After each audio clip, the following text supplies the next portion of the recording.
Well, we gotta win. I'm not even gonna complain, but we gotta talk about it. So let's do that.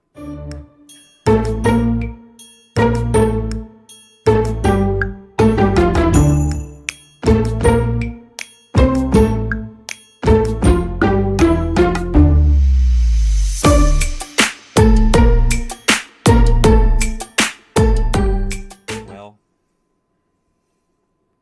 it's over. Said we gotta get into it. We're gonna talk about it. I'm a little more calm now after the emotional game that I just watched. Uh, it was a great time doing the live stream. I always enjoyed it. If you get a chance to check that out, go ahead and do that. It's a lot of fun. I always enjoy doing it. Usually open up the second half to viewers to come join me and watch live with me on screen. You don't have to when you do that, but it's fun. The Miami Dolphins defeated the New York Jets 27 to 21. Um, it was an interesting game. I felt like the Dolphins were in control the entire time, pretty much. The score doesn't really show that. Neither does the stats. I mean, and we're going to talk about all of it. But I wanted to touch on a few things. Number one, um, obviously Tyreek Hill got injured, and that was huge. It's a dislocated knee, and anybody who knows anything about dislocated knees, usually that involves multiple ligament tears. Um, so basically, what I'm saying is Tyreek Hill is going to be out for the season, if that's what it was. If it was a dislocated kneecap, or not a dislocated kneecap, a dislocated knee, then that's multiple ligament tears, and that's out for the season at least. It's a horrible thing. Praying for him, and hopefully it's not something. It's something else, or at the very least, hopefully it's a quick recovery and he's okay.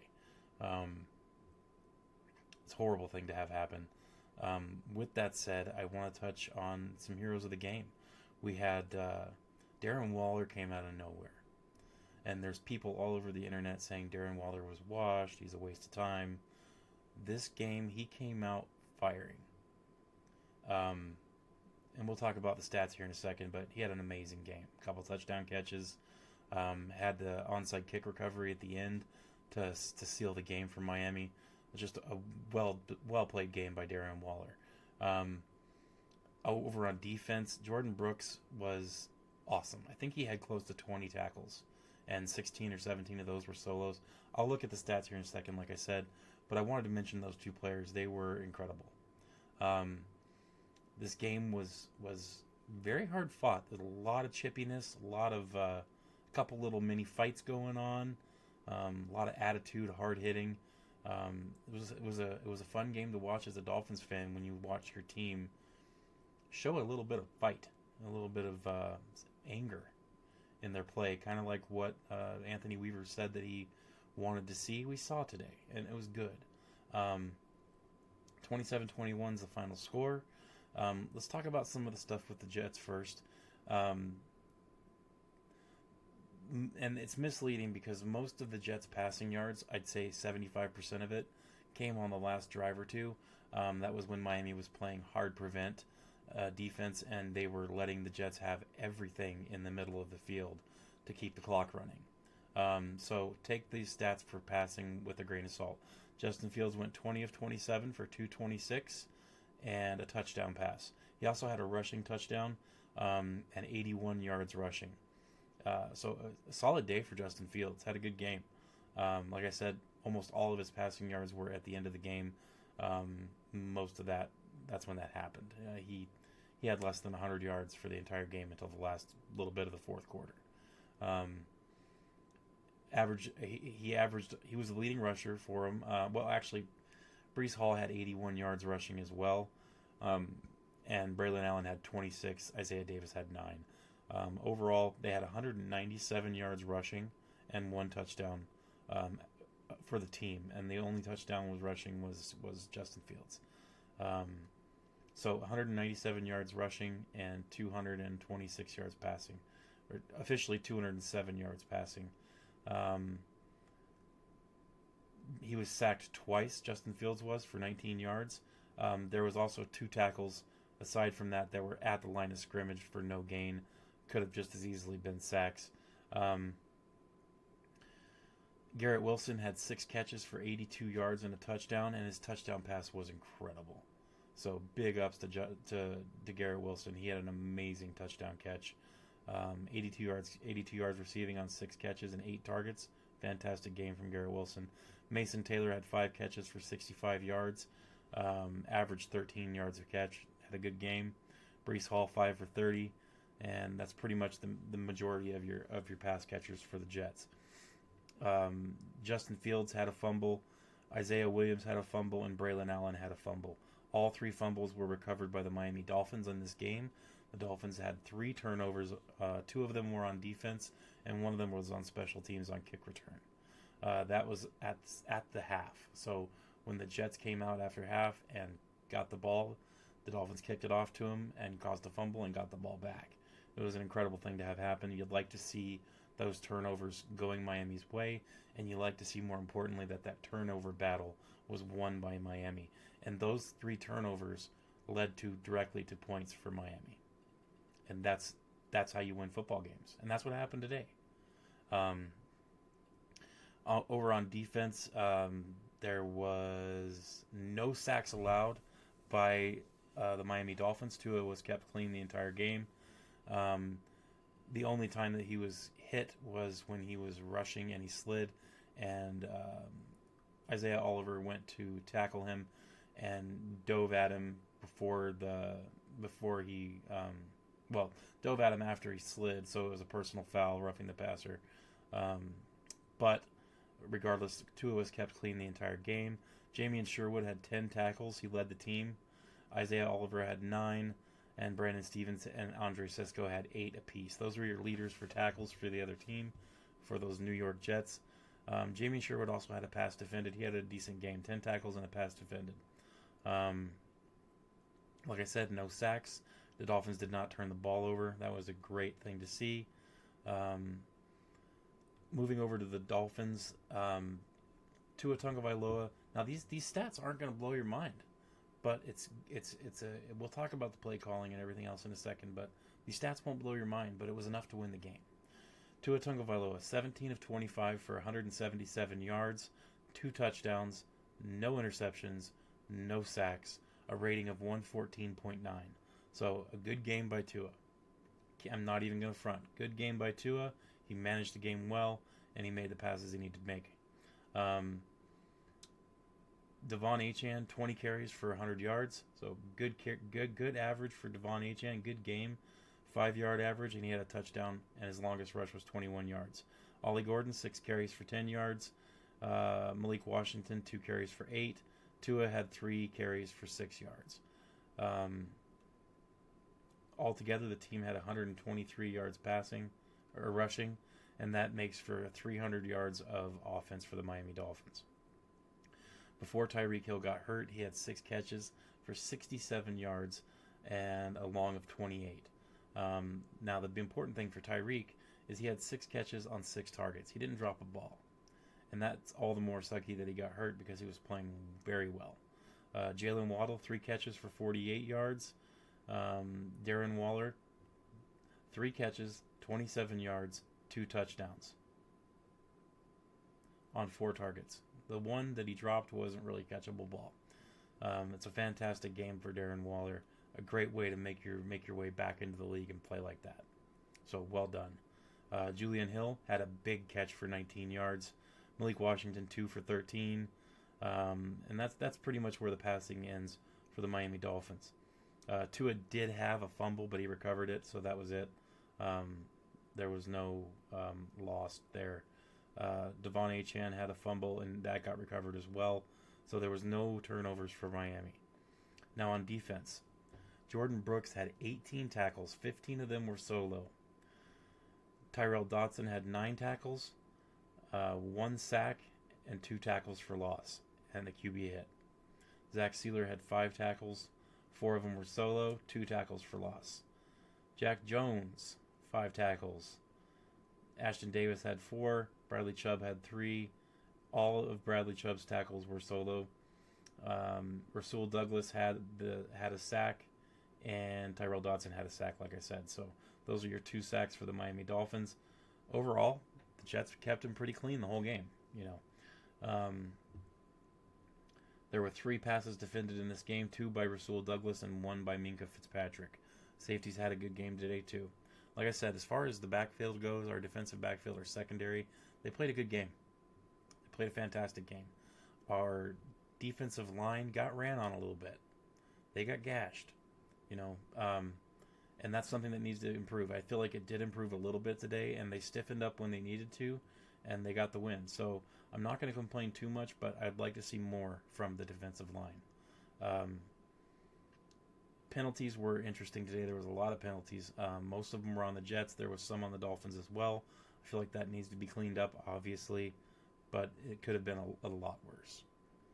And when you're talking about play calling and the game plan for the Miami Dolphins, the game plan was perfect. I felt like the game plan was exactly what needed to happen. Let's see here. Let's see if I can find it while I'm talking here. I'm in the wrong spot. The Dolphins' passing plays and rushing plays were, spot on. Let me see if I can find it here. 31 rush plays and 25 pass plays. It's perfect. That's exactly what I want to see. I said I wanted to see it a little more rushing than passing, and that's exactly what Mike McDaniel ended up doing. He called a masterful game. Almost every play that was called was perfect for the situation, and they worked well. The Dolphins, for the most part, could move up and down the field, and they scored when they needed to. There was a couple whoopsies here and there, and that wound up stifling a couple drives. But for the most part, the Dolphins played well. I think they punted twice. So very well played game for Miami. One of the drives they had was 95 yards. So I liked what I saw out of our offense. Like I said, the numbers weren't huge. 300 yards of offense, 177 yards passing, 123 yards rushing. I'd like to see those numbers, go up a little bit. But beggars can't be choosers, and being 1-3 is a whole lot better than 0-4. And going into the next game playing the Panthers, I like what we had going on today, and I think this is the kind of game that you build off of. I think that this is a good start, and it's the beginning of a turnaround. Now, going into the next game, we'll talk about all that this coming week as we go along, but this was a good start, and this is how you have to do it. We got a short week, getting ready to play the Panthers. I think we have a good chance there. Tyreek Hill is going to be gone, going to be out. That's just the way it is. We've got a game plan as having Jalen Waddle be our number 1 receiver, and that's totally doable. I'm not saying because we don't have Tyreek Hill we're going to lose. We played well enough today without him, so I like what I saw. It was a good game to watch. Had a lot of fun doing it. A little worried there at the end just because of how things shook up at the end. When the Jets tacked on 8 points at the end of the game to make it a game, but it was good. It was good to see the Dolphins have success. It's good to see a little bit of fight and a little bit of violence from our defense. I was very happy to see it, and I know Ollie Gordon only had a handful of yards, but I love watching him run the ball. I will watch him run for 2 yards every time, and I'll be happy. I don't care. I just want him to punch people in the face. I love it. I love it when he gets laid out finally, stands up and says, "Yeah, give me some more." It was awesome. Good to see him play. It was an all around good game for Miami. It was a division rival, so you knew it was going to be a close game. It was going to be good, but Dolphins did what they needed to do to win the game. It's definitely a win that you can build on, and I like what I saw. So everybody pay attention this week to some of the injuries that happened. The only injury the Dolphins had was Tyreek Hill. Jets had a couple. I'm praying for those guys as well. You don't want to see any injuries for either team. That's not something that you want, or should want, rather. All the players on the team can look at this game and see things that they could have done better, but can also say it's a step in the right direction, and that's what they need, a little bit of confidence and to keep building. So I feel like the offensive line, for the most part, played well today. They did a good job on passing situations protecting Tua, for the most part. I saw pretty good offensive line play. Cole Strange, he started today and he played a bunch. He played well. Very impressed. I wasn't expecting him to be able to handle strength as much as he did. He did a very good job. I was impressed, and I'm excited to see what the rankings are for how he played and our offensive line as a whole. I need to watch the game a couple more times before I say much more. Then I think they did a decent job. Oddly enough, they kind of got stacked on run plays a little bit in the beginning of the game, especially. But as the game went on, they started to wear the Jets down, and the running game opened up a bunch. So, good job by our offensive line. Quarterback Tua did well in this game. Not a whole lot of yards, but played strong. Running back, I'm not going to complain about Achane and Ollie Gordon. They did great. Receivers, they played well enough to win. They got the balls that were thrown their way for the most part. Good game by them. Tight ends played immaculate football this week. Tight ends played great. Julian Hill and Darren Waller, both of them played fantastic football today. No penalties on Darren Waller. Played solid football. Made a lot of big blocks. Great to see. Can't complain. Over on defense, middle linebackers played well. They were heavily involved in the game. Our defensive backfield, our secondary played good football today. I feel like the weak spot on our defense this week was the defensive line again, but they did make positive steps this week, and they did make stops when they needed to. I feel like they played pretty well, and that's where we're at with this game. It was a good game. I'm happy about it. I'm not going to complain about stats too much because stats tell half the story. In this game, the Dolphins met violence with violence. They met aggression with aggression, and they came out with the win over the New York Jets. The Jets moved to 0-4 on the season. The Dolphins moved to 1-3, and the Dolphins need to be looking squarely ahead to the Carolina Panthers, who are a dangerous team, whether you want to admit it or not. So, Miami wins 27-21 on to the Carolina Panthers. Thanks for watching. I hope you guys appreciate it and like the video. If you did, drop a like, make a comment, tell me what you guys thought of the game, because that's the coolest part about this, is you get to tell me what you thought of the game. That's the funnest part, is I get to talk to you guys. So tell me what you think, make a comment, drop a like. If you're new and never seen my channel, subscribe, check out more of my videos. I do a lot of live streams too. And please stay hopeful if you can. Fins up, and we'll talk to you guys next time.